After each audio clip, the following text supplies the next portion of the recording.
Mesdames, Messieurs, Madame la déléguée sortante, Monsieur le PCO, le président du Conseil d'orientation, honorables députés,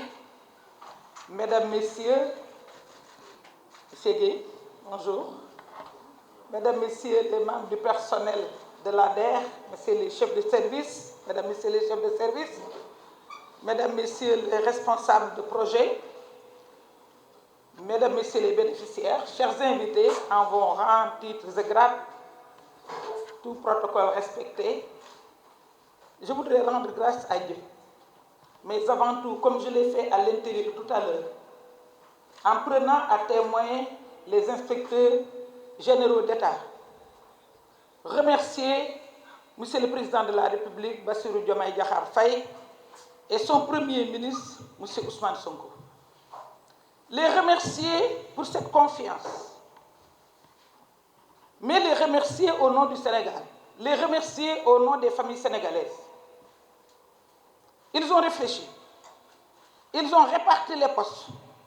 ils ont choisi pour l'ADER une mère, une femme, pour une famille. Parce que les deux éléments essentiels de la famille sont concernés, sont les cibles de l'ADER. Il s'agit de la femme, il s'agit du jeune. Ils se sont souciés et c'est ce qui me fait un peu un poids. C'est-à-dire je mesure l'ampleur de cette responsabilité, compte tenu de l'importance que nos autorités accordent à nos cibles,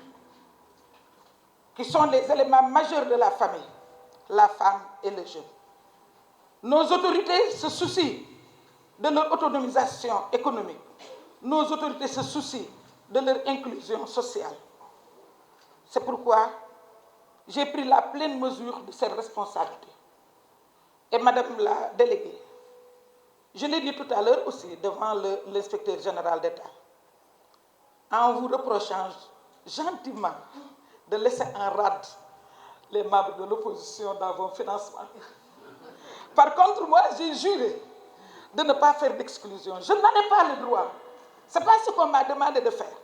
On m'a demandé d'être inclusive. On m'a demandé d'avoir une approche maternelle. On m'a demandé d'avoir de la tolérance. On m'a demandé d'avoir de la compréhension à tous les niveaux. Aussi bien au niveau des bénéficiaires, de les servir, qu'au niveau du personnel de l'ADER. Nous allons devenir une famille, mesdames, messieurs, les membres du personnel.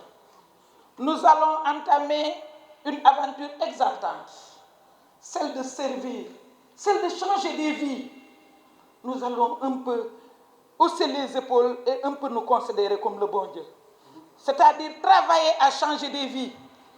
travailler à revigorer des familles, travailler à faire trouver du travail, travailler à exterminer, à éliminer, à radier la pauvreté. C'est ça que nous allons réussir. Je vous invite à cela. Je serai à vos côtés. Je vous accompagnerai. Nous allons célébrer vos succès. Nous allons rassurer enfin les partenaires techniques et financiers qui vont nous accompagner. Nous avons besoin de notre accompagnement. Mais nous avons besoin aussi, Madame la déléguée, on l'a dit tout à l'heure, on l'a évoqué, et on a demandé aux inspecteurs de nous accompagner. Nous avons aussi besoin de l'accompagnement de nos autorités. Parce que nous allons travailler en toute intelligence avec les pouvoirs publics. Et ces mêmes pouvoirs publics vont nous accompagner, à les accompagner. Vont nous accompagner à aller vers les cibles. Parce que je suis adepte de la territorialisation. Mon sujet de thèse, c'était la gouvernance territorialisée, modèle de développement des terroirs. Nous allons, avec nos bénéficiaires, développer les terroirs. Nous allons les trouver jusqu'au niveau des terrains. Ce ne sera pas de tout repos. Mesdames, Messieurs, les membres de l'ADER, je suis une femme de terrain. Du temps où j'étais ministre de la Femme, je ne faisais que 2 jours dans mon bureau. Le reste, c'est sur le terrain. Nous allons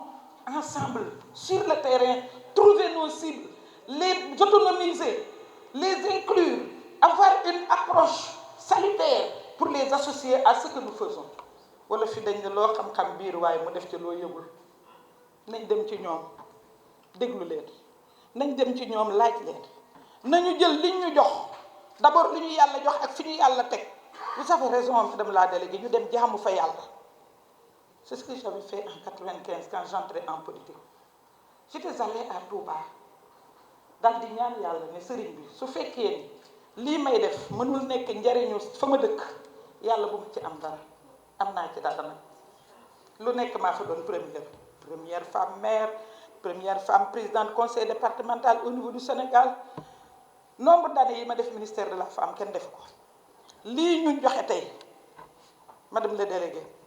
j'ai géré le petit crédit des femmes j'ai géré le fonds de l'entrepreneuriat féminin j'ai géré 3 fonds avec des bailleurs le PNUD dans le cadre de la lutte contre la réduction de la pauvreté terme que j'ai banni d'ailleurs je dis qu'on n'a pas besoin de réduire la pauvreté on n'a qu'à l'éradiquer mu jeex pauvreté dafa war a jeex ci Sénégal le Sénégal a eu son indépendance depuis combien d'années 65 ans depuis 64 ans le Sénégal doit se développer l'intelligence est là ces beaux messieurs qui sont là vont travailler à trouver de bons financements à identifier les besoins de nos groupes on n'a plus besoin de groupes vulnérables nous notre rôle aujourd'hui c'est de développer des entrepreneurs nous avons travaillé avec la BAD toujours dans le fonds de lutte contre la pauvreté nous avons travaillé avec la Banque mondiale dans le cadre de l'agence du fonds du développement social mais nous avons travaillé avec le gouvernement du Sénégal dans le cadre du fonds de l'entrepreneuriat et quand j'ai géré l'entrepreneuriat j'étais très à l'aise parce que j'étais ministre d'État et on m'avait demandé de gérer l'entrepreneuriat aujourd'hui nous comptons notre trophée avec les pressings nous avons essayé d'industrialiser les activités des femmes c'est ça mesdames messieurs que je voudrais qu'on fasse ensemble je voudrais qu'on relève le défi je voudrais qu'on change les vies may sant yàlla bu baax bi ma sama ñaari xarit nekkatuñu doomu kenn parce qu'il s'agit du président Bassirou Diomaye Diakhar Faye ak du premier ministre Ousmane Sonko ñoom dañu ni DER dañ koy wutal yaay parce que buñ ko wutalee yaay du am âge dañ ni DER dañu bëgg ko uuf bu ko defee ñu jox jigéen vous avez raison madame la déléguée les femmes sont là les femmes vont rester la DER est au féminin on va conjuguer la DER au féminin pour donner une âme à la DER pour que DER am xol pour que DER xale yi muy uuf dootuñu dem ci géej gi pour que DER moroon nawle jigéenam yi muy dimbale jigéen ñooñu mu développé leen nga xam ne dañuy weesu ay nanu crédit ñu nekk ay femmes entrepreneurs loolu mooy suñu objectif te ñëpp yem ci nag ñëpp yem ci parce que loolu ci suñu ADN la nekk ñun bëgguñu injustice combat bu ñu porté dans la vie mooy bëgguñu injustice te loolu personnel bi fi nekk ma fekk leen fi damay dalal seen xel ñun dax lañu lu ci nit duggee rek noonu la ci nii ne loo liggéey rek moom ngay am parce que du ñu yemale buy day wolof yi ñooy wax ni bu tëdd yemee ak waaxu kon jàmbaar dootul gàpp kon nag ñi nga xam ne ñoo opté pour liggéey na leen leer ni les efforts ne seront pas vains nous saurons reconnaître ceux qui travaillent et ceux qui ne travaillent pas et nous allons accompagner tout le monde ku bëggul liggéey sax dinañ ñëw fexe ba nga liggéey parce que da ngay inspirer c'est ça aussi notre rôle aussi c'est d'inspirer surtout les femmes dañ leen di inspirer ñu liggéey surtout les jeunes dañ leen di inspirer ñu liggéey parce que yaay moo fi nekk yaay mooy ànd ak yéen ci liggéey bi yaay mooy fekk seen moroomu jeunes yi moo leen di inspirer pour développer leen su ko defee dafay yomb ndaxte bu fekkee ni gis nga nit nga xool ko xam ne yow yaa ko jëlee ci niveau 1 grâce à tes financements grâce à ton encadrement grâce à ta formation grâce à ton suivi évaluation nga fexe ba delloo ko dignité nga fexe ba yëkkati ko mu romb la ak oto nga ni kii de bi may ñëw ci moom 10 000 laa ko joxoon mu fay nga jox ko 20 000 mu fay nga jox ko 50 000 ngeen di progresser ba 500 000 ngeen di progresser ba 10 millions mu installer entreprise romb la ak otoom satisfaction mënatu koo weesu loolu mooy satisfaction ci liggéey. loolu moo tax man dig naa leen dañuy ànd ñun ñëpp boole suñu effort yëpp liggéey parce que loolu ma président sant li ma président sant mooy yónni ma ba pare nag yàkkamti ma donc amuñu temps ñëw maa ngi leen di nuyu tey mais comme que invité yi rax nañ ñu bu subaa dinaa def réunion recevoir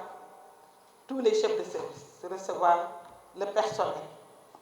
gannaaw suba ñu àndaat kenn ku nekk wax ma li nga liggéey bu vendredi ngeen jox ma ko samedi dimanche lundi ñu retrouver te waat ma gis li ngeen liggéey ñu àndaat continuer noonu tous les jours ñu gisante tous les jours ñu waxante tous les jours ñu àndaat tous les jours ñu dem ci terrain bi tous les jours ñu wax ak cible bi ba nga xam ni ay bénéficiaires la ñuy am bénéficiaires yi xam ni ah xaalis bi ci réew mi ñoo ko moom mais tam gis nañ ko su boobaa nag dañuy am duñu am xàjj ak seet duñu xam ku ànd ak ñun duñu xam ku àndul ak ñun parce que état ñëpp ko moom état ñëpp ci bokk su boobaa boobu rek lay raw ñoom abi boobaa nag ñu woo ñëpp bu ko defee ñu liggéey l'essentiel est que nañ liggéey abi sax day ñëwaat liggéey leneen li ci des moo di nag la question qui fâche mooy le recouvrement ñi yore bari nañ ko fay fu bor nekk nag dinañ ko fekk fu bor nekk dinañ ko fekk de amuñu ci xarit amuñu ci mbokk amuñu ci dëkkandoo amuñu ci ku xonq amuñu ci ku ñuul fu bor nekk dinañ ko fekk man fayu bor rek laa mën te daf dul dëgg du yoon nga jariñu ci dara ba pare ni keneen du ci jariñu du yoon donc yaakaar naa ni dinañ mën a déggoo parce que nit ki bu xamee li nga bëgg yow itam nga xam fi mu nekk rek di ngeen mën a juboo